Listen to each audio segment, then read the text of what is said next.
Hi guys, before Shabbos I want to give you a different taste. Let's talk about the parsha a little bit. Parashat Pinchas. I want to talk about Moshe Rabbeinu particularly. Hashem tells Moshe, go up to the mountain, Har Avarim, and look at Eretz Israel that you're going to see you're not going to go into. You don't have that privilege. And after you go to look at it, you're going to die. You're going to move out of this world.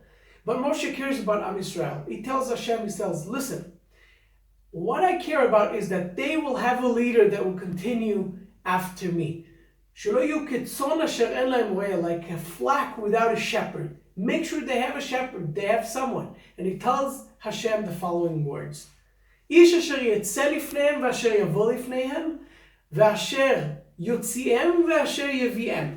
that mean? Will go out in front of them, and then will going in front of them, and will bring them in or bring them out and bring them in, like in two ways, meaning he tells the same thing twice. Asher yotzi, asher yetzeh lifneim, asher yavo lifneim, asher yotziem, asher yaviem. What's the difference between those two sentences?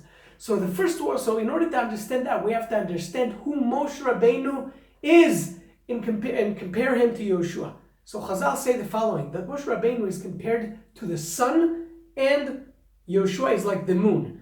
That the light of the sun projects on the moon, and that's how the moon has light. But also, when we look at the sun is too bright. And that's what Moshe represents. He was too holy at times for Bnei Israel. And Moshe knows it. Think about it. The whole environment in the desert, when they came out of Mitzrayim, they had the 10 plagues, right? The 10 Eser Makot.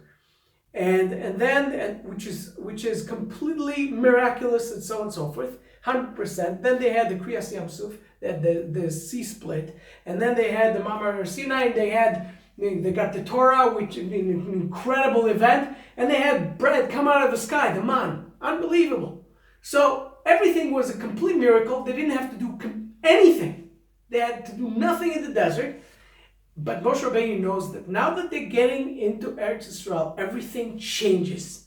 And they need a different type of leader. When they go into Eretz Yisrael, the land is going to be split and they're going to have to work the land. They're going to have mitzvos atluyos ba'aretz.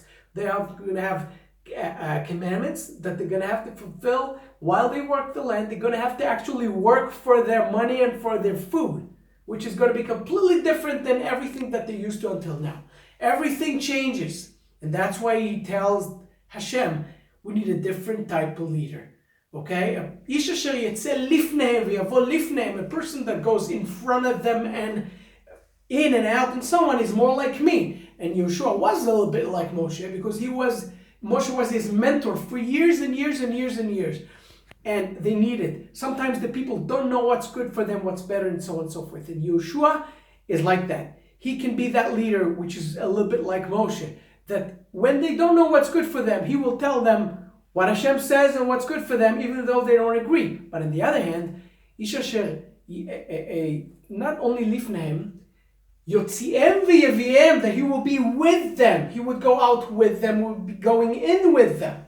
That he will be a part of the people. He will be a little bit more earthly. Not that holy that you can't see, it's too shiny like Moshe. Something else, because when you go to Eretz Yisrael, and they have to work for them for the money, and those miracles that until now were present all the time, everything is changing, and that's why they need Yeshua, and that's how Moshe Rabbeinu cares about them, and Yeshua is now going to take over.